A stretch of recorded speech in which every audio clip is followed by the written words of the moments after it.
Hello, everyone, and welcome to the Human Behavior Podcast. On today's episode, we're joined by our friend and now teammate, Dan Chavez, who shares a personal and powerful story. What happened the night he and his wife found themselves in the middle of an active shooter situation? Dan walks us through how his training helped him make rapid life-saving decisions under pressure and what he learned in the aftermath. But that story is just the beginning. Dan brings a rich background in instructional design, organizational performance, and human performance improvement, fields where theory meets real-world application. We dig into why most training falls short, how to measure actual proficiency, and what good looks like when it comes to preparing people for high-stakes, high-stress situations. Whether you're in public service, leadership, or just want to understand how training can truly change behavior, this episode is for you.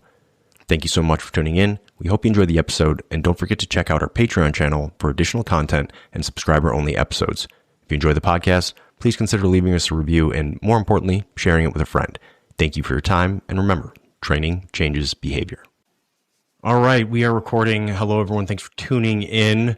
Super excited about our guest today, Greg. We've got our buddy and now employee, former advisory board member, Dan Chavez on the podcast.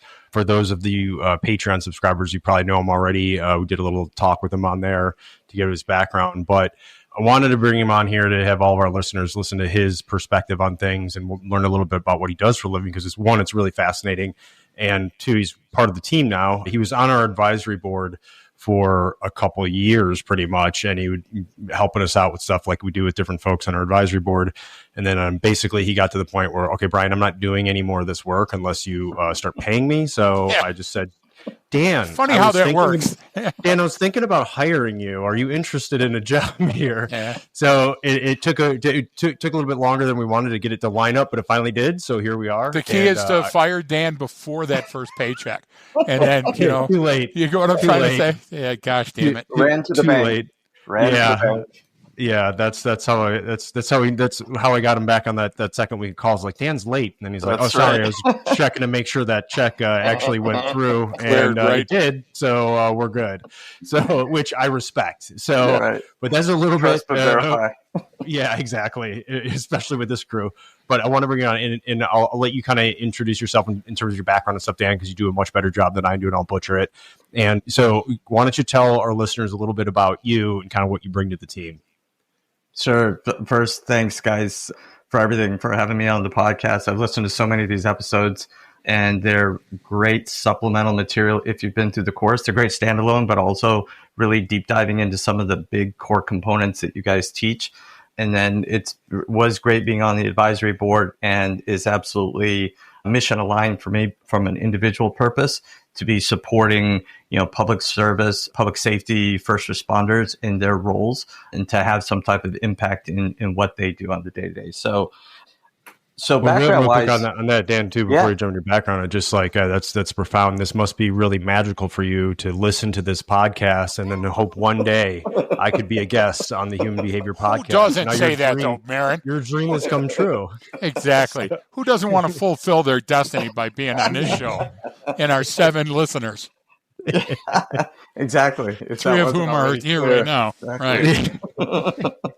So I'll just say I came to this profession late. I'd say Act 1 was, married my high school sweetheart, joined the military, raised a couple of daughters, wonderful daughters. So, I don't know if that's the way they say you should do it out of the playbook, but that got me into my mid-30s right there. A lot of operational jobs, a lot of just, hey, do this, do that, do the other. So at some point, my mid-30s kind of got my act together, I would say, and went back to school and ended up finishing my undergrad, did a graduate program in what's called instructional design.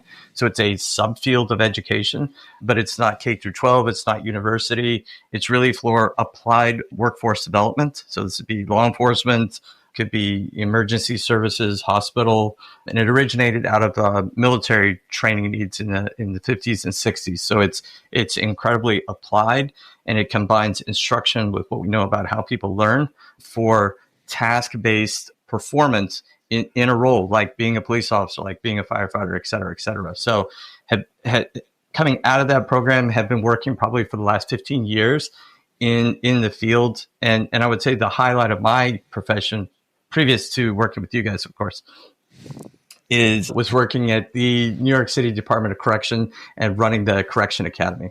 So I was the number 2 person in charge and really was responsible for the day-to-day operations and the curriculum oversight for Department of Corrections. We varied anywhere from 8 to 12,000 uniform officers, plus about 1,500 non-uniform staff. So all of their professional development, but more important, all of their proficiency-related training related to actually going out there to doing their jobs on a day-to-day basis.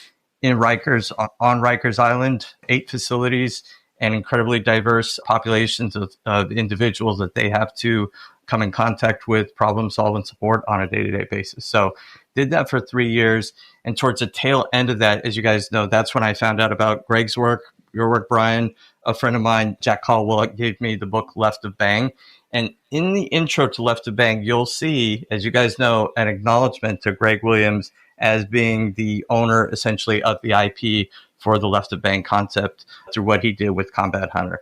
And I would say my one wish is that I had met you guys sooner, because I feel that the concepts that are being taught here are so incredibly relevant to anyone in a Department of Corrections environment, because you're going out there, you talk about things like a baseline or an anomaly. Those are things that those men and women have to deal with on a day-to-day basis. It's just an incredibly complex environment. They're dealing with gangs, they're dealing with mental health issues, just an incredible variety. And this really is such a robust framework that I wish that I had known you guys sooner so that I could have advocated for it. Because, and I'll say that's a workplace kind of situation that I know it works and would work there. But also the last thing I'll say is that I know it works because I actually had to use it. So I think this is important. Last year, I think it's been about a year now, I was involved in a shooting.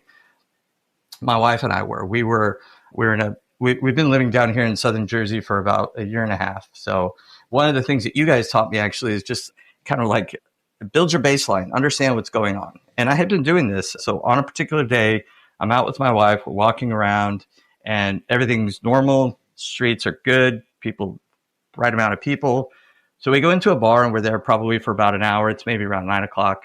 Around 10 o'clock, there's 2 entrances. They go ahead and they close one of the entrances. And I'm just kind of actively processing this information, kind of according to what I know. All right, when we get up and leave, we're going to have to go out this door because that one's closed. So we get up about a half hour later and we're getting ready to leave, exiting that door, and we hear what sounds like gunshots. Immediately duck down. Now, because I've been kind of processing this, I'm thinking, and my wife says, was that fireworks? I said, no, that was definitely a gunshot.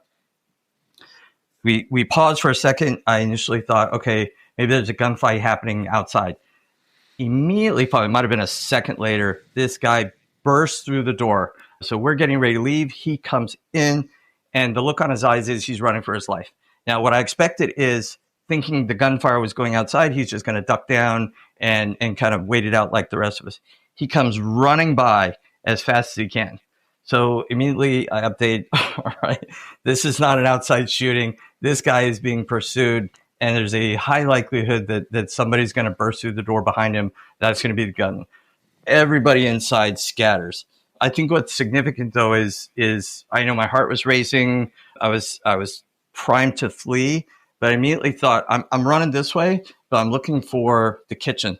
I know there's a kitchen back there, and I know it has an emergency exit because they all do. So I'm running back there as fast as I can. I get to the kitchen. It's dark. I turn around. There's only one person that came in behind me. Unfortunately, that's the same person that came in through the front door. So it's me and the individual being pursued. We're in the kitchen. Stop briefly, kind of get my bearings again. I can't find the exit. So here I am again now. I don't know where the exit is. What am I going to do now? So I decide that I'm going to go out. I don't hear anything outside where I just came from. So I'm going to go back out. I'm going to see if I hear something. I'm essentially going to try to go back out the way I came in if that area is clear. If it's not clear, and I remember thinking this, if it's not clear or I hear something, I'm going to retreat back into the kitchen. I'm going to anticipate that he's going to come in, and I'm going to look. This would be the frying pan strategy, right? I'm going to look for a frying pan or something, and I'm going to try to zonk him when he comes in, hoping that that's plan B, hoping that's not the case. But I got back out there. I listened. I looked around. I didn't hear anything. I didn't see anything. I ran immediately, sprinted out the front door. I ran down the street, was able to reunite with my wife. So, you talk about like in extremis, everything that you guys taught came back to me in that application, and not because I remembered it all, but because I had been doing it on a regular basis, including that night. So that's part of the reason that. So there's a couple of things. That anybody. Go ahead. Real quick. So one, that's an incredible story, and there's a lot. I think we're gonna jump into that, and I appreciate you for sharing it, because it's always not a good feeling when you're in a gunfight and you don't have a gun and you were unaware that this gunfight was going to happen, right? Yeah. It's one thing if you know it was going to happen, but it's a completely different situation. So I know even some of like your military and, you're Army Ranger, like actually in Ranger Bat. And so, you have some of that, but that's not really what you're relying on in any of this, right? So you have some exposure, which I love. Your wife goes, "Hey, was that fireworks? Was that?" And you're like, no, that was definitely not, right? So there, you got some things working against you, but I did want to hit two things real quick that you hit up when you were talking about your intro. One with, like, I didn't want to gloss over, because we'll get into it a little bit later, but like your work at like a New York City Department of Corrections and training programs and implementing new policy and procedures. I mean, I don't have much experience in New York City, but I grew up in Chicago, and understanding how politics work and how different influencers and to get stuff done is like, I would rather go work with the, different clans in Afghanistan and try to get them to do something than I would going into New York City and trying to get everyone on the same page. And then the other thing you talking about, like hey, I wish I'd met you guys sooner. That's similar to like what my wife says to me sometimes. I wish I'd met you sooner, because then I was younger and I wouldn't have settled for you. So I understand kind of like where you're going with that. But buyer's remorse. Prevent indicators. Yeah. So, but the idea, but go ahead, Greg. Let's jump into I think it's funny that Brian and I parallel our thinking a lot, and so the first comment I wrote down is Brian's first comment, what sounds like gunshots. You would be surprised at how many times we're doing a post-incident interview and people say, well, it sounded like balloons or a car backfiring. And the context and the relevance were all screwed up. What happened is, your system said, I don't want to believe this is in progress, and certainly your wife's did, but then you quickly realized, hey, in this context, that's most likely gunfire based on a number of factors. Second part was, I'd never heard of Rikers Island having such a robust program run by an inmate. So you're to be applauded for that, doing that in general population while you were ensconced there. To go home. Exactly. I'm joking there, folks. It was a great accomplishment. And then the final one, folks, notice, I want you to draw your attention to Dan's story. He abandoned his wife for the entire section because she hadn't attended the training. And then he gets reunited with his wife once things have calmed down and they're safe.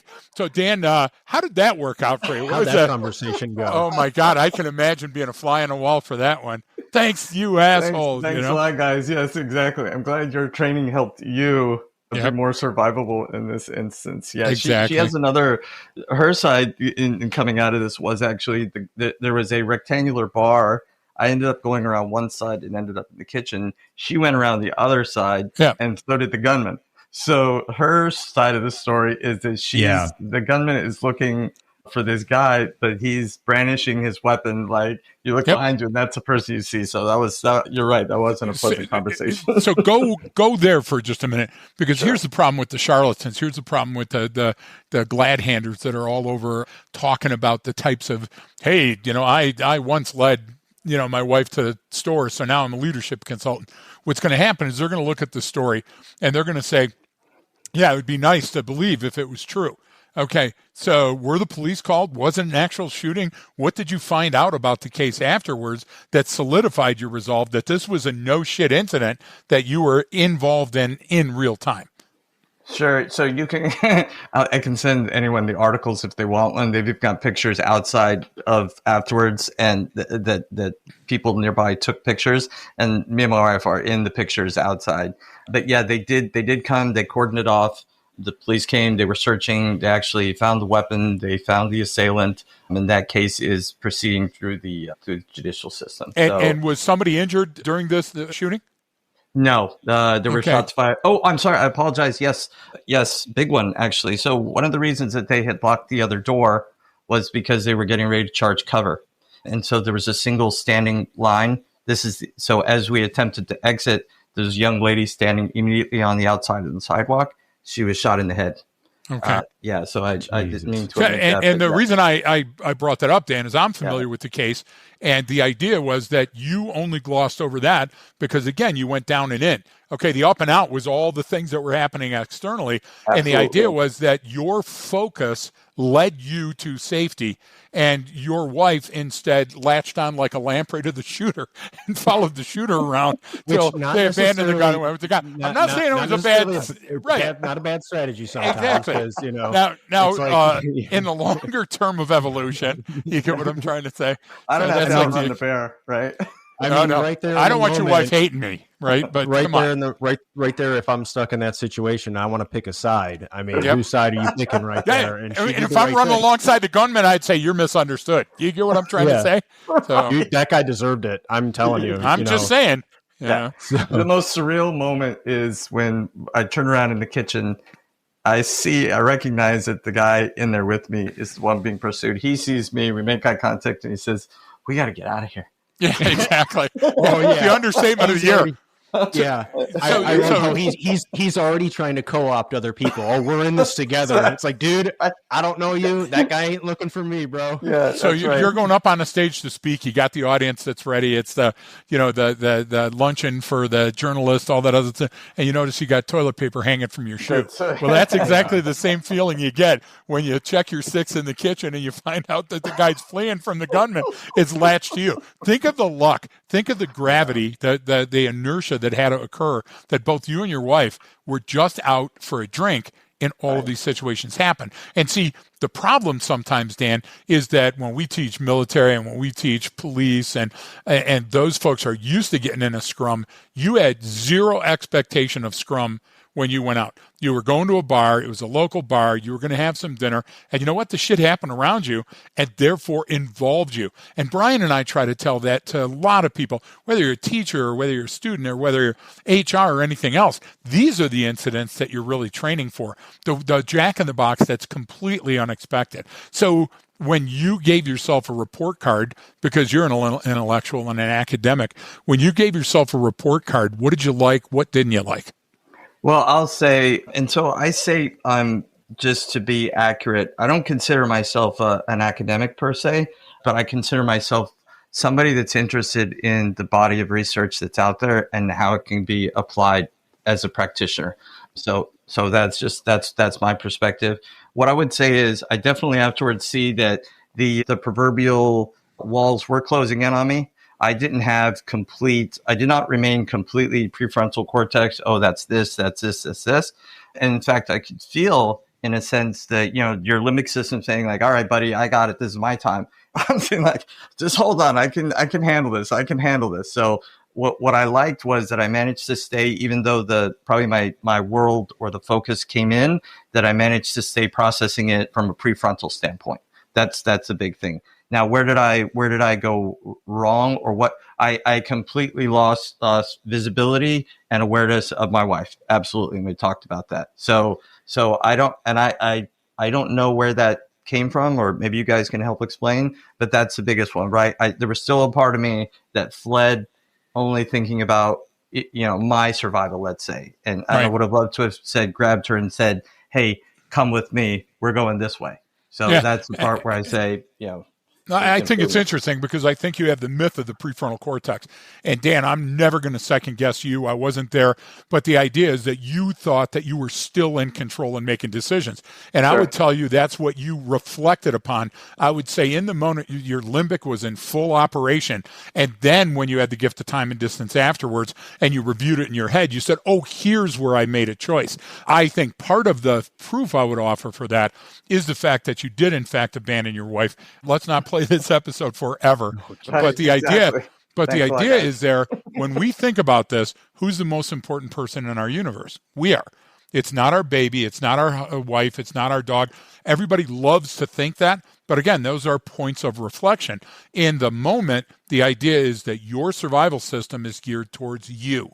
Okay. Now, larger, allegory of the cave, of course, I want my tribe to survive, but not in warfare that's hand-to-hand. In warfare that's hand-to-hand, if I don't survive, my seed doesn't go forward. And at that exact moment, you are on impulse power. You are down and in, you were completely on an internal, and you were in survival mode. So later, when things calm down, and now months later than the incident, you reflect upon it, and what do? You give yourself the Jason Bourne. Well, clearly I'd led everyone to safety, and I was the one playing the violin on the deck. No, and that's not an insult, Dan. That's how we process critical incidents. And to archive it so we don't drive ourselves crazy. Your own behavior, right? Exactly, because you don't want to say I was scared shitless and I peed a little. You don't want to ever do those things, right? Now, you would do that in the moment, in there with that guy, in the kitchen, go, holy shit, I'm peeing. Okay, but you're not going to do that an hour later and certainly not a month later.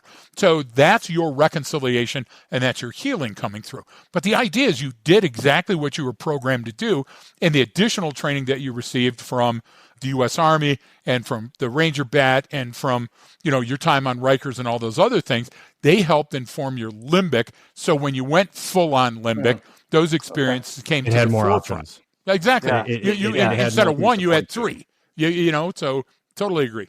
Brian, how do you feel about it? You see where I'm going? You can tell me this is maybe, hey, limbic system is taken over, right, whatever, but you're still getting some data. I recall even so I fled, but I knew I wasn't fleeing away necessarily. I had a target in mind, let's say. When I came out, realized I had a dead end. I knew I had another if then. I'm going to do this, and if, then, and if not. So tell me, is that part of the conscious? Because to me, that's sense making. I had to go out and sample. Right. But stop for a minute thinking. Yeah. Stop thinking like an intellectual for just a second and think like Neanderthal. Take a giant evolutionary step back. Where in your story? This is right. No, hold on. Where in your story did by the way, the girl got shot in the head? Oh, by the way, the guy with the gun was running next to my wife behind the other side of the bar. Yeah. Those things were afterthoughts. Absolutely. You know why they were afterthoughts? Because you had lived them, and they're no longer relevant to the survival steps you took previous to them. Do you get what I'm trying to say? And your brain is in a loop that's not going to go back to those points until later, until the survival was taken care of. And now you have to become the hero of your own story. Do you get what I'm trying to say? Because if you don't control the narrative, you feel powerless. And that's why it came off. Oh, yeah. By the way, she was shot in the head. Oh, yeah, that my wife, I found her outside. Why I didn't describe them on my initial precisely. narrative. Because it would have been a story had you done it at the beginning, and I would have been suspect. Was he really there, or is this something he read? Was he across the street at a cafe? But that's the way the brain works. And so those things were deeper. You get what I'm trying to say? Yeah. In your unconscious mind, and didn't show up until later. So good training is going to allow you to reflect on those. So a instructor-led AAR after the incident would have been much more helpful than a Dan-led AAR after Dan's incident. Do you get what I'm trying to say? Yeah, because then you are going to build those moats and walls and barricades and barriers. And that sometimes inhibits learning. So if you're a cop out there and you're listening to me and you think you just got involved in a scrum and you think that you can survive it without external intervention, you're wrong. You need peer review. This is where the only time I'll advocate peer review. You'll also need a professional to unpack some of those things, and you'll have to go back to a trainer and go, here's the choices I think I made, and here's the actual choices I made. Where's the disconnect? Do you get what I'm trying to say? Because now if you had to relive that incident, Dan, think of all the things you would have done differently. You did great. You did great in the survival situation. Everything was wonderful. But those things that you thought about afterwards now would have been considerations. You would have earlier armed yourself even with the street tool. Do you get what I'm trying to say? Yeah, even when I went back into the kitchen, I didn't grab a frying pan initially. And there were knives and there were tools, right? Exactly, And you never interviewed the guy. You would have done a brief street interview, grabbing him and going, what am I up against? Is there 5 of them or 1 of them? Do you see those type of things that we're talking about now? Did not occur to me, So training becomes an in-progress loop. And it becomes an update. So you can't walk away from that and just tell the story without each time you're telling the story, you're making some shit up. But what are the key takeaways that I can learn to make myself stronger, right? Yeah. In 2 years, that story is going to take on a life of its own. You had the choking baby that you had to contend with and all that other stuff. That's just how our memory works. Each time you revisit it. You're in the kitchen because exactly. fire back there. And the shooter was after you. You get what I'm trying to I say? think it's this order that was still on the skillet. Yeah. Is, Well, you notice you never brought up what you drank. You never brought up what you ate. You never brought up those. Why? Because they're ancillary to the central point. And your amygdala doesn't give a shit about those, right? Well, and that would take a long... That highlighting that point is even like, oh, yeah, actually, a woman was shot in the head. You're like, right. Absolutely. Jesus, Dan, that's the most chaotic part of the story. But not to you it wasn't, because it didn't happen to you. And that's a completely... What Greg's getting at, too, is like, that is a completely normal way to think. I'm sure if your wife had ended up in the kitchen with you, you would have been able to say, all right, babe, here, stay behind me or do this or go over there. But it didn't. And you didn't have control of those circumstances. She goes left, you go right. Well, then that's it. It evolves. And if that connection isn't made right away, then you're both of your brains. And because I guarantee she wasn't thinking of where's Dan. She was thinking of how do I get out of here? You know what I'm saying? Yeah. So it's very powerful how that stuff happens. And then Greg brought up a good point, that sort of reflecting on something.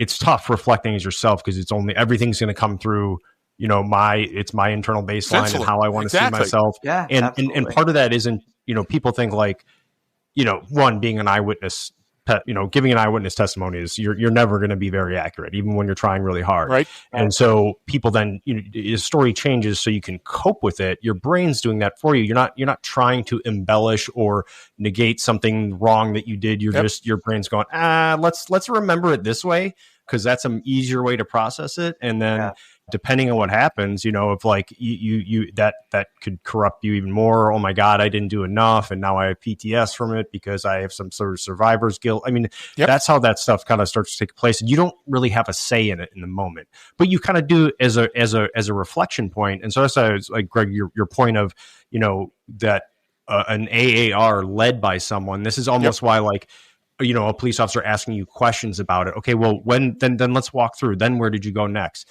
Then, now it's coming back because you're replaying it in your mind versus you just trying to, hey, let me write up my statement and send to you what happened. It's like, well, no, if I lead you through it, I'm going to get better information out of you, and you're going to be able to recall more. So it's a good point. And Brian, too, to that end, Brian and I worked on a number of studies that were with ONR and ARI, Army Research Institute, and Office of Naval Research. A lot of the stuff that had a fringe that went to suicide, and Brian worked with me on those programs. And then it went to PTS, and Brian worked with me on those programs. And we were from completely, vastly different backgrounds. But the idea is, what we were trying to get at is how the brain processed the information. And if you get a chance to relive it in the moment and then call attack freeze and change the outcomes and give yourself different options, your brain likes that. Your brain likes to understand now that, hey, there's Waldo, solving the Sudoku. Because if not, you're constantly second guessing those and undermining your own choices. And Dan, that's a primary reason that Brian and I didn't push. We waited till you were ready to relate that story to put it on the show. Do you get what I'm trying to say? Yeah, Had we done it too close, there were times that you and your wife didn't want to talk about it, and you certainly didn't want to talk about it, and you were becoming emotional over it. And you know what? We're not going to get anything good out of that. So let's give it the time to heal, and then let's unpack. And I like unpack because after action review, I get it, but it feels so clinical, right? Mm-hmm. But what we're doing is just unpacking the incident from different perspectives. Have you been to that restaurant since? Yes. I mean, okay. I made it a point to go to that restaurant. Yeah, actually. That's brilliant. And to walk through those steps. I sat in the same, and I'm going to sit in the exact same place. Yep. Yes, absolutely, within a week. But there was some resistance from my wife to ever go back. Why do we ever go back there? I said, because this is our narrative, and the narrative is not, as far as I'm concerned, not going to be. And then I never went back there again. That's not the way it's gonna own end. Your narrative. Correct. And that the idea is that you took an active role in your survival, so you're a survivor. And that's hugely important to revisit. See, the one thing about going to training is that if you never use that training, is that training efficient? Is it effective? Has it built anything other than your confidence? And you're one of the few people. Look, I've been with coppers that had a 30-year career that never drew their gun, except on a shooting range. Brian was with Marines who deployed, who never saw combat. As amazing as that seems, your story is now different, right? So what are you going to do with that? And then just my, Brian, I know you've got an additional, but my final question, Dan, for you to think about, and it's a compound one that you don't need to answer today. what parts of the training that you received do you remember just being right there at the forefront? Do you get what I'm trying to say? Because if you were overwhelmed during it, then none of the training was sufficient. Make sense? Yeah, absolutely. So I know the answer to that already. And so I'll just say this. It's what you guys have said. Start out with just start building the baseline. Go out there and start just naming things. So we you guys, it's big concept of being, you can't be down and in. The idea of like, I'm on my cell phone. I'm thinking about what happened yesterday. Did I leave the burner on? That's all down and in. And if you're being, you guys have said, if you're being up and out, if you're naming things in your environment and processing them, then you can't be down and in, and that is the thing that I have been doing. Oh, look, that's a white car. That's a white car. That's a Hyundai. It's a white car. That's a Hyundai. That's a late model. That's a white Hyundai late model. Oh shit, there's somebody in that car. Like that's that. So on that night, the geographics, we'll say, were static. Like I like, so when I came, like when I was making my reactions, I already knew the door was locked, for example. So I knew I had limited egress. Yep. And the reason I didn't think, it was so calm. I didn't think it was like a big gun battle at any point, because people would have cleared the streets. Had there been like multiple gangs, right? It would have been a different atmospheric shift, let's say.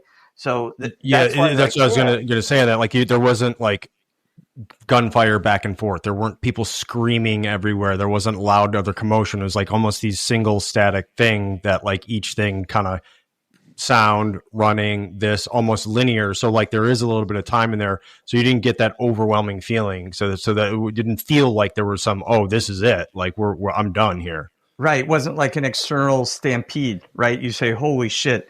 It was actually just internal to the bar, triggered by that one person. If I was outside, I might have thought, it sounds like there's something going on in that bar. But the atmospherics outside, where there was very gentle wave, let's say. So Greg, what, and I would say to anybody that's picking this up is, if you're building the baseline, you may think like, I don't know the whole thing. I don't know the whole system, but every little bit helps. And if there were 6 things that I need to know on that night, I already knew 3 of them because I was just doing it actively. I was actively processing those things that you guys are teaching. And so that's the part that made it less of a load to actually make my decisions. So let's talk about that. Let's talk about reducing cognitive load and not resorting to discovery learning. When you witnessed them lock the back door, that was significant to you. Not only did you recognize it, you noticed it, but you had a level of interest. I wonder why they're doing that. And then you solve for X by saying, oh, I see, they're going to have one point of entry so they can charge because it's later in the day. All that stuff happened in nanoseconds. And the reason that's explanatory story for that robust, fidelity-filled baseline. That's a thing that you learn how to do, and then you become better at it. Imagine the discovery learning of you going back and finding out that door was locked while you were running. Now we're going back at the Jack in the Box, and everything is popping up. And now guess what that does to your feedback loop? Now you've got inhibitions within the building, and now you've got classic obstructions to overcome within your own story. And guess what? You're now on plan C, trying to update as quickly as you can, and that gunfire's coming closer. The idea is that it didn't have to be, for somebody, that was a fatal event. It didn't, and for somebody else, they're going to go to jail for a good long time. And for a couple of people, they're going to be so traumatized, their life is going to be different. So just because it was that and not an armed Sinaloa cartel shootout doesn't mean it was less significant. And the idea is, what can we learn from this training and these events to pay forward for the next person that might go through the looking glass? Because that's what this is. I mean, you would have never anticipated ever say, hey, baby, before we go out tonight, remember our rally point is, Dairy Queen across the street. That's how I operate. That's how Shelley operates all the time. And everybody goes, that's so weird. And the talking part of it, I learned that from Jack Webb, late 50s, early 60s, black and white training when I was going to the police academy. Jack Webb would sit in the passenger seat of a scout car and go, as you're driving around. Jack Webb, folks, from the Dragnet series and from many other great movies. But Jack Webb would go, guy in the steps, look at this. He's walking out of the store. His hands are free. Hey, there's a guy with the suitcase. He's walking across. Oh, he's getting in a cab. And he would narrate while he was going. And people are going, wow, that's, situation overload. For me, it's not. For me, when Brian and I are together, we're constantly doing that. And Dan, you've witnessed that. You've seen that in the sled. And so if I can't talk, I'm pointing, and then we're acknowledging those things in an environment. One, it makes life so much more fun. Okay. And the second thing is that level of awareness makes sure that you're not caught off guard. You did things, even unconsciously, that helped you succeed through this incident. Where's the exit? Where am I sitting? Those things. Everybody does that, But then you said, why is that guy locking the door? What are those sounds outside? Why is this guy running? You've seen people run before, Dan, but what was different about his running? You said the look in his eyes. What was different about that? And you've met thousands of Rikers Island inmates that have gone through all kind of prison wallet experiments and stuff. So you knew those kind of looks, yeah? And you knew what those meant. So the idea is that you using your intimate knowledge of a situation and the training and using the situation at hand to say, I have anomalous behavior in progress, and therefore it drives my decision. And guess what? This isn't an ML. I can see by the people running and hiding, it's not a most likely course of action. So what does this most dangerous course of action mean to me now at this time and at that place? And this is the first time I've heard the entire story. Yeah, I've only heard pieces of it. And it just becomes abundantly clear that you're the right kind of person for this. This training enhanced what you already have naturally and took you to that next level. Well, I'll say, it's my wife. She's a New Yorker. She grew up there. She's very good at this type of stuff innately. She has it. To me, almost some of these cues I might have missed them before from an aptitude standpoint. I think when we talk about creating like a framework, that's where, what you do, what the two of you guys do as experts is you have this framework, right? You have this model, and that's why it's so easy to pick these things because it's your 1,000th instant.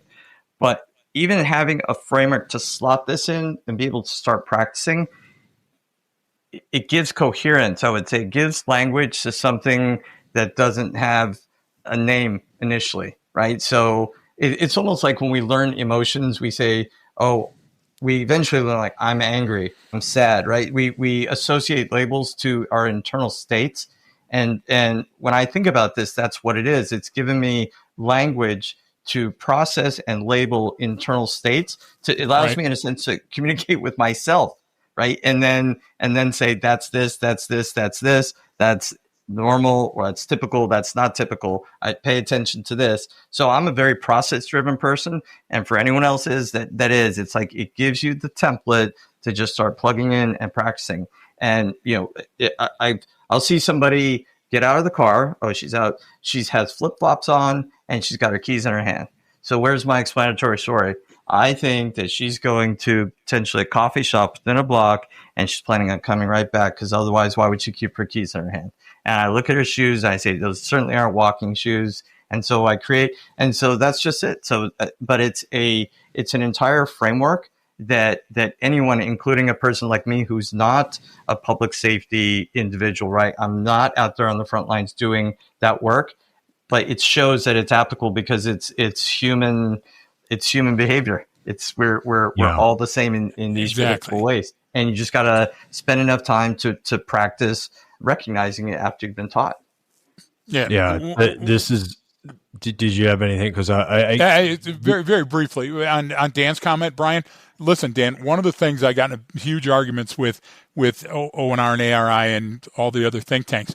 I take KSAs and I make them KSAs to the third.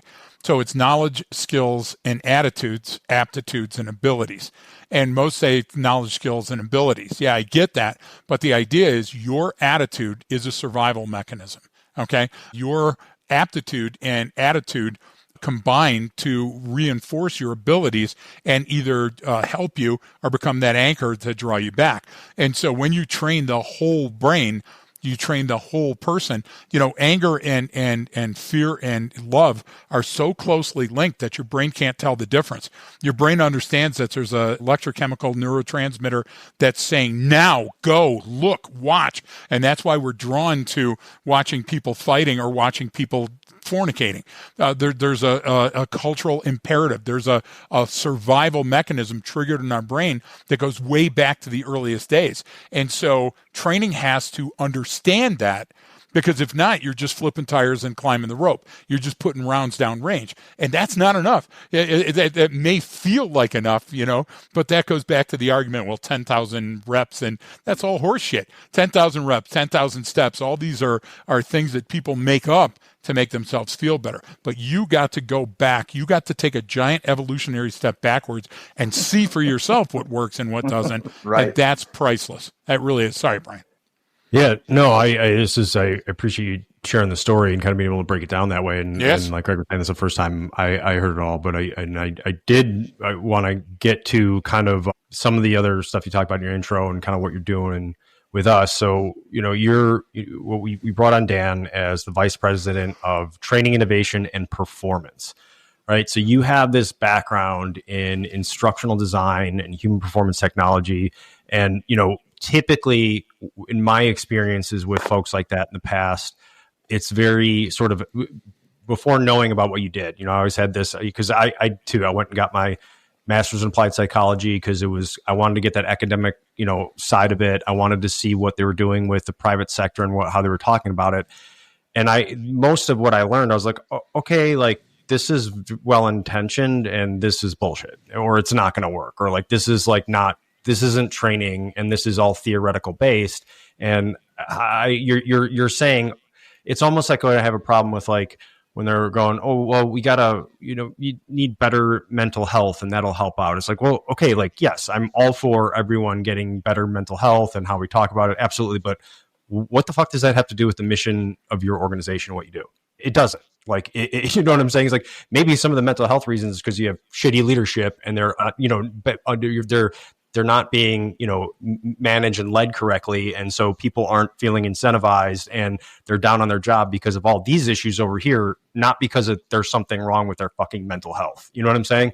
But that's just one example that just popped in my head. But you have this whole background in this, instructional design, human performance technology. And when we first started meeting and talking, like there was a lot of stuff that we really, really agreed upon at sort of a philosophical level about training and about education, learning and performance and measurement. And what these conversations you and I have been having, that are like, I mean, it's mind numbing. I really have to like, all right, Dan, I'm done. I got to go lift some weights now because there's too much mental calories. Too much of that. So work up a mental sweat as well. Is that the dictionary you're reading? No, but it's really good, and you are very you're deliberate, and you ask great questions, and you cut through bullshit because you want to get to that point, because everything has to have a purpose and meaning and a reason in a sense, and it's all tied to what your performance is. It's not tied to how you did on the fucking test. I don't care what your multiple choice test was wrong, right? I care if you did it correctly, right? I don't care if you remembered the word I use. Did you make the right decision? And were you able to articulate it, right? And that's what it comes down to. And so there was a lot of that we agreed upon, and because there's a lot of really, really well-intentioned poor training out there. And that's the most, apolitical, nonpartisan way to say it. And it's just like, there's a lot of people wasting a lot of time, and I feel bad because they really want to make a change and they're really trying to do good, but they don't know. So you're bringing in this outside capability, and you're obviously a little skeptical is what I hear up front. Well, up front, right? Like I am with everything though. Like it's like, okay, we'll fucking prove it. And then the way you would talk about it, I was like, oh no, Dan gets it. He just has a way better lexicon in this, way better understanding of how to explain it to an organization and to a person in charge and to this than I can. Like, because I have my own experience and my tacit knowledge where I can say, yes, I agree with that. But like, I can't always tell you why, because I just go, well, I just fucking know that's going to work and your shit sucks. And it's like, well, you can't, obviously I don't say that to people unless it reaches a threshold where they've pissed me off, but that takes a lot. Right. But what I'm getting at is I would like you to talk about that background and what you bring to the table here, and what that means and how important it is to look at these sort of outcomes based and what you're going with and starting with that versus, oh, this is what I think happened, so let's get, the new thing on our web belt to put on there, or the new computer system, or the new camera, right? It's like, we go to those things, but Right. or that we go to those things with a G, right? Because we can point to them, but you start from a completely different kind of place. So I'd like you to kind of talk to listeners about what that is and about, your process and how you do it. Sure. I think so there's a couple things you mentioned that I think are relevant here. And one, what is human performance improvement? Human performance improvement is kind of an umbrella. It's a research-based body of evidence that includes training, but also includes a number of drivers that are performance-based. So, and it starts always with looking at an organization and the job role, and then the tasks and responsibilities within that. So that's where you start. And I think typical training starts in reverse. It starts, they've got learning objectives, training objectives, and then somehow from there, they're going to try to fit it into performance if they can, and then organizational outcome. It just doesn't work that way. And I think also traditional learning and development doesn't have a proficiency-based lens. They have more of a development lens, right? Like, here's some information. Oh, you're going to go digest it and it's going to manifest in some way. Well, I look at it as an HPT does as kind of a third party system in the same way K through 12 is. You send someone to training, and just because, my 8-year-old comes back and says, second grade is awesome. Like, what did you do? Like, well, we have free time a lot. We're like, well, that's not why I'm sending you to school. I'm sending you to school to learn to read and write, it's these proficiencies, right? And so HPT takes that same approach. Actually, we look at the stakeholders. The person going to training certainly is a stakeholder, but they're not the sponsor, let's say.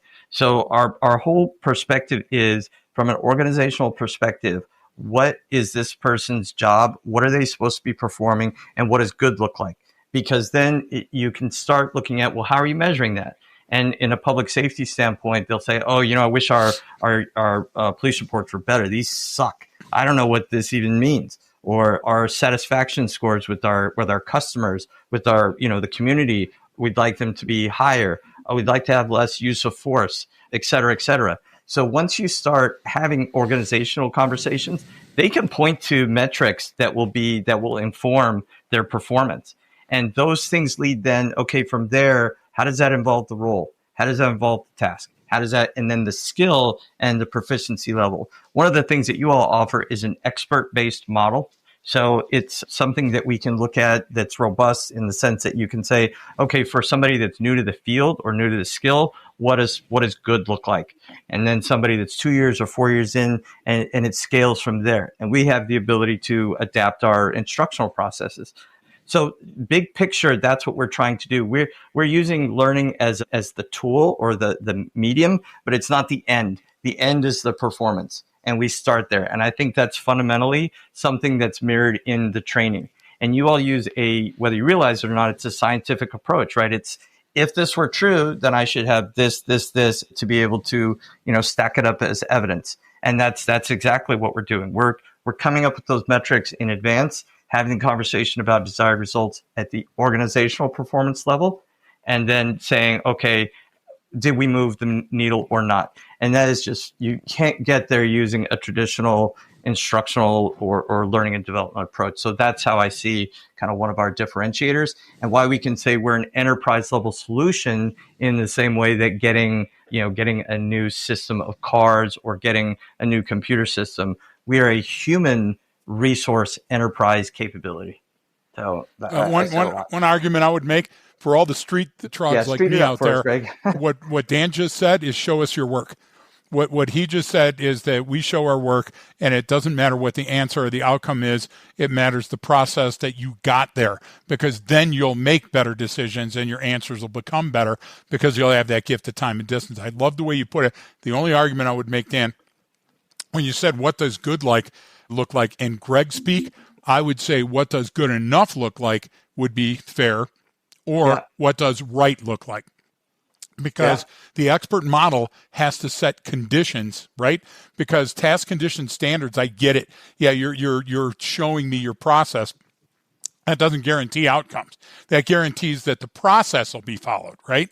But the process has to have feedback loops into the human actor So that Absolutely. human knows where they are along that process so they can update that information and go, I'm on thinner ice than I was. I got to take a knee. I got to go back. I got to take cover. And I've yet to see another program. Well, I'll tell you what, I've seen one that withstood my, and not that I'm anybody, but my rigorous standard, and that was Arbinger. So the cool thing about Jack Caldwell is I knew of Jack before I actually finally met him down in Texas, and we both didn't know each other, and he came up completely saying, okay, so if this is where this system started, I want to meet you and Brian. And how long did we spend, Brian, talking to them, unpacking where this has come from? So, Dan, your process is literally epitomizing what it is that we've tried to do by showing anybody that's a business owner, check writer, or wants to guarantee the legal, moral, and ethical outcomes of the unit. You're showing them this is how it's done.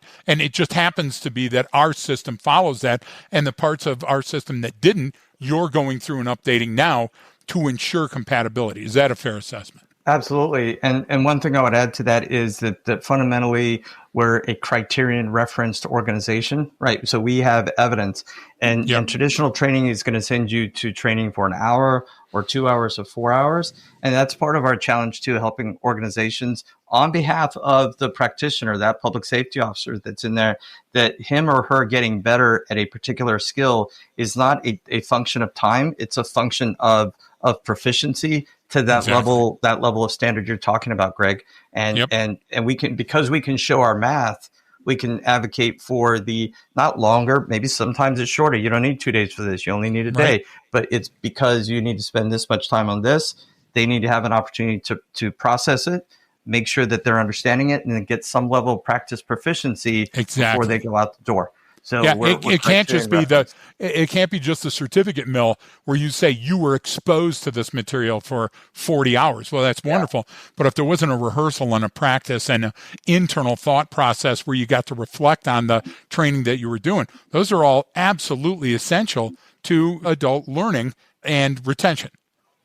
Yeah, and learning education is only coming around now. And I mean, there's just been this ton of work that, everybody, you can see that people are goal based. You see it in public safety.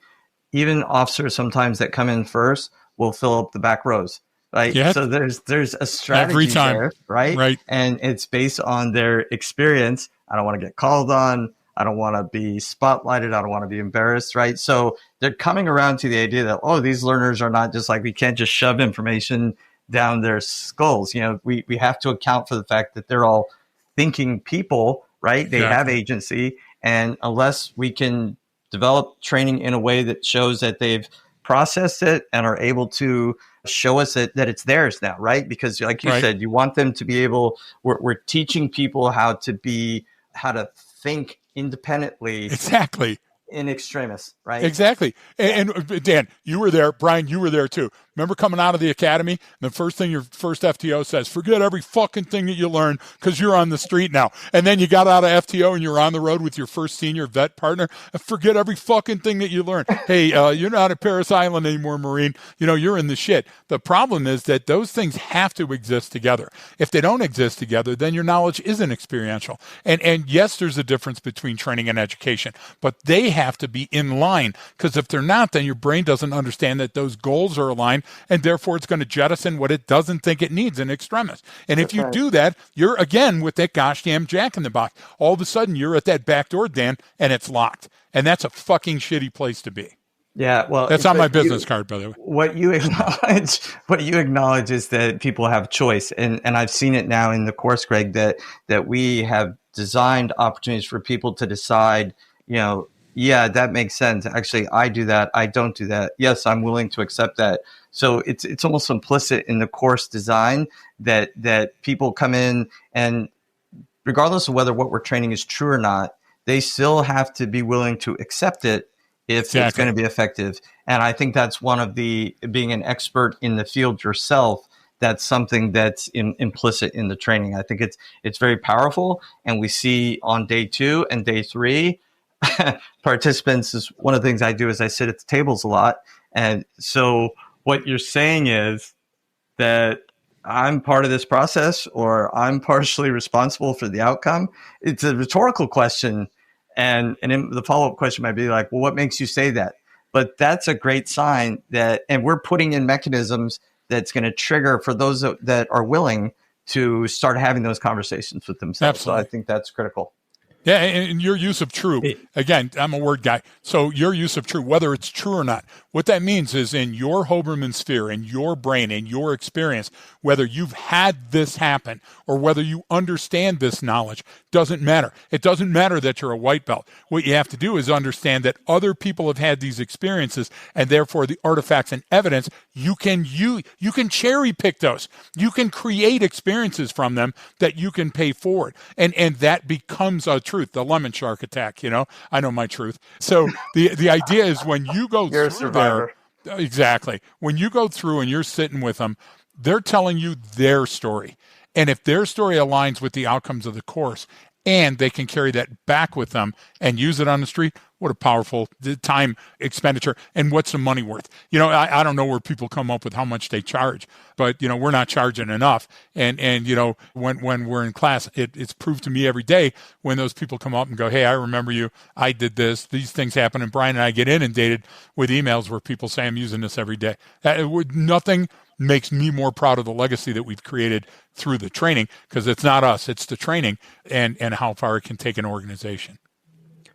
One of the things, and maybe you can kind of help both you, Greg and Dan, but like what I will typically see, and this is like without getting into all the reasons why we do it, with confirmation bias and sort of fundamental attribution errors, but we'll see, okay, this person is really good at their job. This is the ideal person, or this is what and then we go, well, what is it that they do? It's like, well, man, they're number one on the PT test. They can outshoot everyone. They're the stud on the mat. You know what I mean? Like they can drive in reverse better than I can drive forward. Right. And so we look at those skills and go, okay, it must be these things that we need to be more proficient at. And my thing is like, yeah, that person's all great at that stuff, but it's the PT standard doesn't help you make better decisions. It's yes, you want the better shape you're in, you can go into that, but like when we're talking about in extremis decisions, in a sense, a lot of that kind of goes out the window and isn't really going to affect it. It's, can you think through the problem, and when did you actually recognize that you were even having a problem? And are you thinking through the right problem? You're exactly right. And that's the thing. And so I think there's a lot of, and I know you kind of brought that up when it goes to like, well, how are you measuring it? Because we'll see that we're like, all right, we want to get them to do this, we got them to do that. And then we're like, okay, yeah, we can train people how to do that and how to see those things and better articulate it. But like, what are you looking for as an outcome? What are you trying to measure here? It's like, oh, well, we get all these complaints from people about this thing. It's like, okay, well, how are you addressing that? It's like, well, that now becomes our metric, and sometimes it's not even the right metric, and that's why everyone falls back on the things like that. It's always like, what's the 1 mile run time? It's like a foot race. That's like the oldest form of competition between people, and that's how we're deciding like your how to emulate this person is a foot race. Think about that for a second. Like, how complex is that? It's not. It's like, so we break it down like too simply sometimes, because I don't think people know how to measure the things that matter sometimes. Does that make sense? And I'm not exactly sure where the question is. There's just my trying to way of articulate, like, these are the things we need to look at. This is the problem. That's, I understand that you think that's happening every day, because maybe it is, but that's actually not a contributing factor to this issue over here. Yeah, and Dan, I'd like to go second, and I'd also like to bring to everybody's attention, Dan was on the advisory board, not to glad hand us and pat us on the back and tell us how good we were doing, but to step in a room and go, time out here. Why did you say that? Why was that slide used? Where are you thinking? So, Dan, you can be as critical as you want in your response, and I'll go second if it's okay.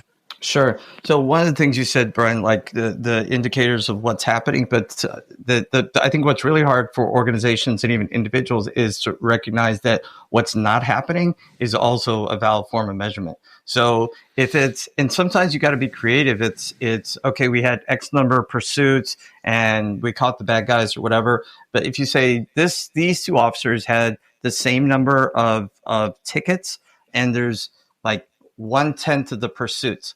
So that means nobody fled from them. What are they doing that's containing the flight. That's also a way to look at something, a measure of effectiveness.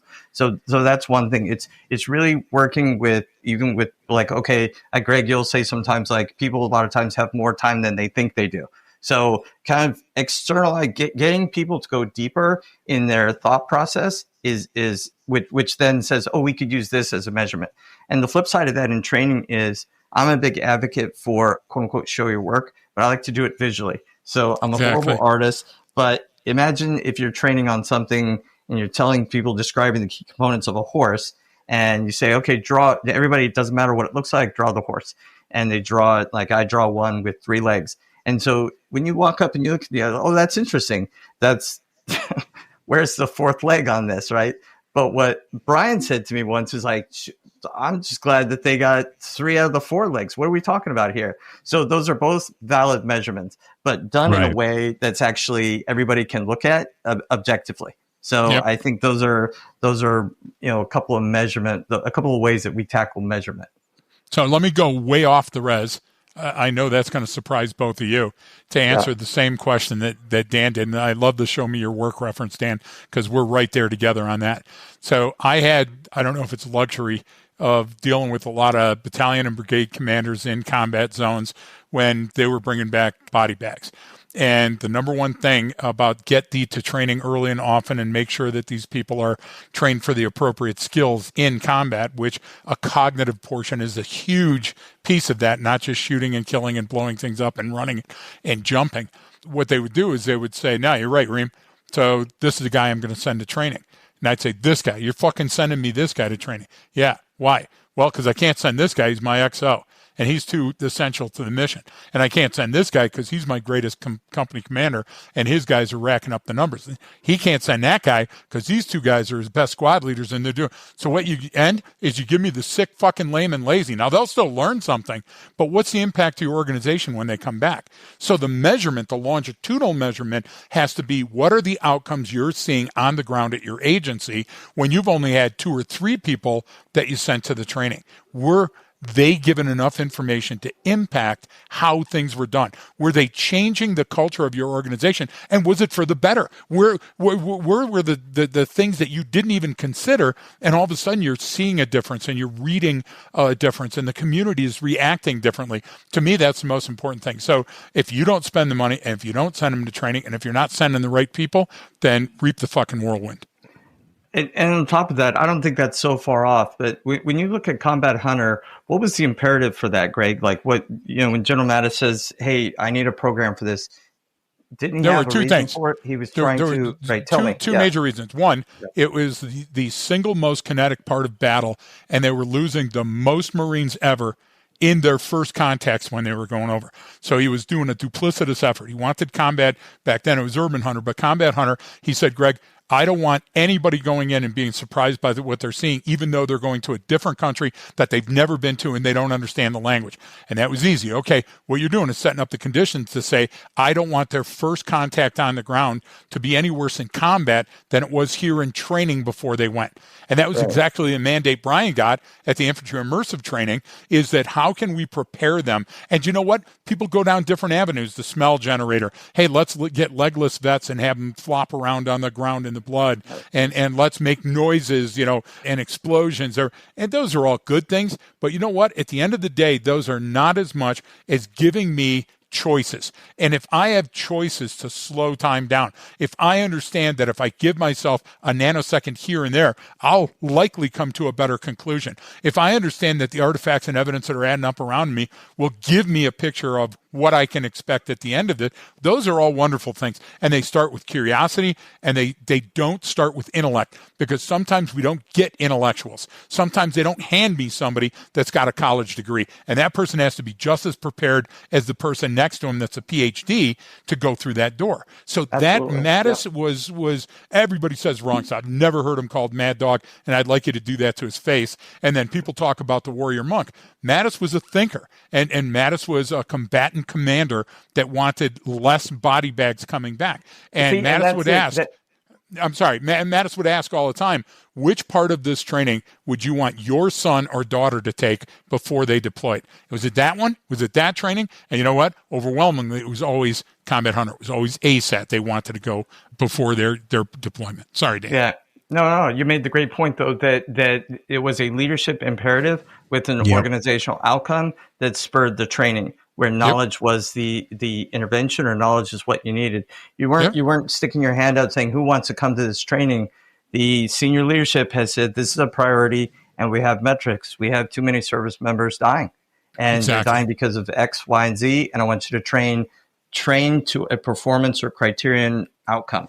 Right. So that's where we're at with, we're saying, this is not, hey, this isn't a great workshop, guys. Glad you got great level 1 course review. Who cares? Mm-hmm. Yeah, they want to be proficient, but these are, you need to understand, if you're a senior leader, that this is fulfilling your organizational mission, and equipping with your staff with the tools and the knowledge they need to be able to effectively and safely do their jobs out there. This isn't just like, oh, hey, this was a great workshop. This is about fulfilling your mission. It's on both sides of the badge. It's on both sides of the site. It's on both sides of that community. And it's got to work from your person that doesn't believe in God to the person that's at church every day, to the lowest member of the community that has the least to offer the community and is living in a box, all the way to the chief operating officer from the company. It's got to be everything that everybody can use anytime, and that's human-to-human interaction. So if you start there and you say, okay, here's the right place to start, and you say, here's the likely outcomes we want to build trust in that community. Well, we want a safer officer that's less likely to use force unintentionally. We want to deliberately take, and that's what Dan does, folks. If you wonder what Dan does with the organization, he gets on there and he goes, why do you need us? Why do you really want Arcadia? Because this is what Arcadia brings. And if you're buying this, it's not what you think it is. It's not this other thing. And I think that because we're so deliberately purpose-built, because we're bespoke for that agency, we change stuff that we do for that agency to make it personal to them, their community, their leadership, their outcomes. And I think that's different too. And somebody's going to say, well, A squared plus B squared is also always C squared. Yeah, it is here. But when we get to Mars, shit gets a little sketchy. So the idea is that on your way to the call, things change. And if you're not updating that shit, then you're going to inevitably run into the man with the gun with your loaded gun. And then you're going to say, wow, a number of people were shot. Fucking surprise, surprise. Can we change that? And the idea is that everybody right now wants to change the culture of police work. Now, what you want to do is you want to update a human to make them a better decision maker under critical stress. And don't you want that for your kid? Don't you want your kid in school to anticipate that shit's going wrong at the lunchroom and come home? That's the stuff we're talking about. An advanced critical thinking mindset is different than the type of training that most people are buying and most books that people are investing in. Yeah. So, Dan, I wanted to kind of, be respectful of your time and everything. Well, actually, I don't have to anymore. Not anymore. I'm paying you now, so I don't have to be respectful of your time. No, calendar appears free, Brian. So what's minimum wage for Dan? So I do like asking this to different folks who reach out, because we get a lot of very interesting people that we've either met or listened to the podcast or went through some training and have a really every kind of different types of background and what they've done and experience level. And so I always try to ask them, like, well, what was it, or was it something that what makes you so interested in it? Is it some key things that you heard or found or saw, or now that you're really getting in, underneath the hood and seeing everything that's in there in a sense? But like, we always come across what we call early adopters, where they kind of have it at hello, where they're like, hey, there's something here. And I'm not in this world. I mean, we were just on a call yesterday with someone very similar. It was like, hey, I'm not from this world. And I sat through this course and I still go through my notes a year later and do this. So like, I'm curious is what sort of fascinates you most about HBPR&A? Like what is it that kind of drew you in to be like, hey, this is something I want to get heavily involved in, because you have your own background and experience and stuff. And so, it's like you chose this and said, no, this is where I for want the money. So we'll know that lie. Right? It's a lucrative field working with you, Greg and Brian. Yeah. Lucrative means you eat what you kill. I All the Holiday Inn Express points I could ever imagine. Exactly. That's right. Well, it goes back to a couple things. It goes back to, I guess, not, my background growing up, we were middle class, but my parents worked hard. They were the first ones to graduate from high school. My father's a rancher. He grew up in Southeast Colorado. He lived in a 1-bedroom adobe house that my grandfather built. So, we come from like a humble means. So I think, especially after I got in my mid 30s, I was already thinking like, I have a limited amount of time. I have limited amount of resources. What is most effective? And this came down to the course, even choosing instructional design versus educational psychology is the way my counselors described it. One is descriptive and one is prescriptive. So one being kind of explains the situation or tells you what's going on. The other one explains how to do it. It's procedural. So I find, and then working through the last 12, 15 years, most training is descriptive. You're like, oh, that was great. I'm more aware. I know about this at a better level, but it's not actionable. It didn't translate into skills. So I went to that training. I paid sometimes for training, and I'm still not I don't have a better sales approach. I don't have I can't, do this claim any faster. So I think my own worldview was, what is training or learning? If you think about it, it's adaptation, right? It's when it comes right down to it, it's change for your environment. It's fitness. And so along those lines, I find, like HBPR&A is is low on the bullshit factor. It's not gonna pontificate about why we're the way we are so much or give any. It's just low. It's low bullshit, I would say, and it's just the mechanics of what we know actually works.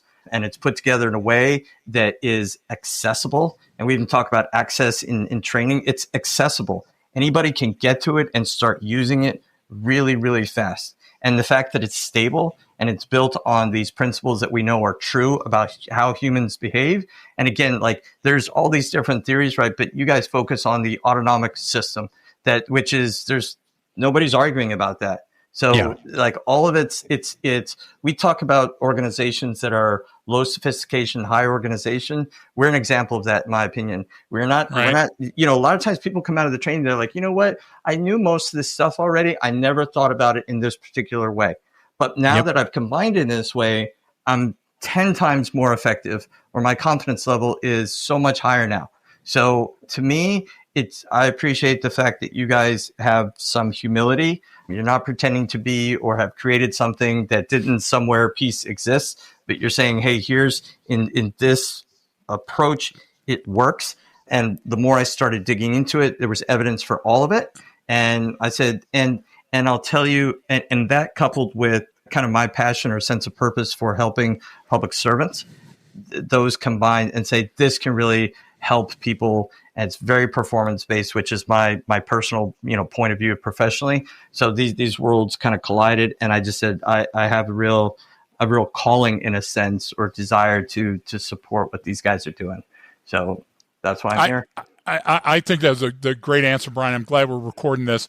And I want to add, Dan, I've never been accused of humility. So actually hearing that word in my name in the same sentence, what a bombastic asshole I am. But no, that's wonderful and it's noble. And you know what? At the end of the day, folks, you got to understand that Brian and I and Dan don't sit around a table and pat each other on the back and go, harump, that was wonderful, harump. We're constantly adapting and making sure that what we're bringing is the best, most efficient cognitive model for your brain, for your performance. And that's not easy to do. People don't like being introspective, Dan. People don't like being told that their baby is ugly, right? Yeah. Yeah. We had what, a 15-minute heated conversation on one photo this morning. Yes. Before we recorded this. Followed by one where one word word threw us into a tizzy. But you know what? Isn't that wonderful? Remember the old murder board days in the military? It's no different. We're passionate because we only have one chance to get it right. We only may see you one time, and some of this information is going to be relevant to you. Yeah, it's just too important. And I think that's why.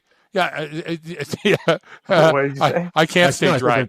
They said the stakes are too high. They're way too yeah, high. that's right. Exactly.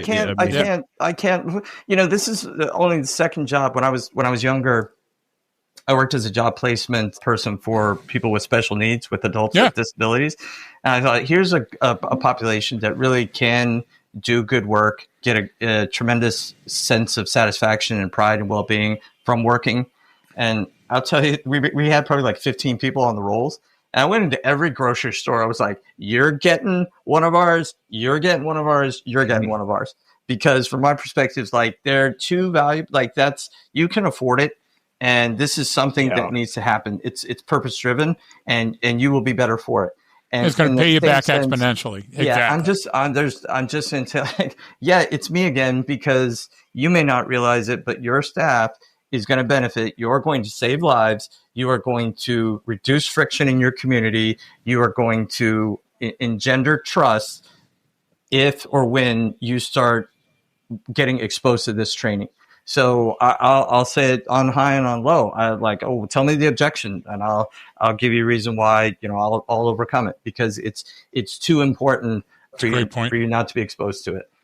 Great point. Yeah, I appreciate that, Dan, and I appreciate you kind of sharing the story and talking a little bit more about you. And I know we'll have you on again for some future in-depth discussions, and then of course on Patreon as well for those folks who are subscribed. I do have to promote that too while we're on here, and remember everyone that you can go on there and find out more. But any last thoughts from Greg? I'll go to you, and then Dan, give you kind of the last thoughts. Now, we take a long, long time to get somebody from nowhere to on the advisory board, and then we take years to take somebody from the advisory board to finally put them on the rolls. And we have probably such incredible deep thinkers. Dr. Joan Johnson, for example, we think of a person that's on the board that'll never be on day-to-day because she's in high demand. Clark Dever, Sim Trombitis. Why are those people there? Because they're thinkers. And then tapping into Dan's ability to apply that to what we do on the day-to-day when we're out in the public, Brian, has just been so essential. I knew it was going to be great, but Brian, this was really you saying, God, you got to take a look at, what we could become. And that's what it is. It's the transformation. We have broken the surly bonds. Wait a minute, that's flight, and are moving up and out at a tremendous rate, largely because of thinkers like Dan. And so Dan, welcome aboard. I appreciate that a lot, Greg. And if you notice, I was on the advisory board, but unlike Joan or Clark, I'm in low demand. That's exactly. We can afford you. We can't afford those guys. Yeah. So, Brian, also a real bargain. I do have one final thing to say. Yeah. One quick legacy. Legacy Seafood. Legacy Seafood, Milledgeville, Georgia. I'm in love with their food and their Legends. Legends.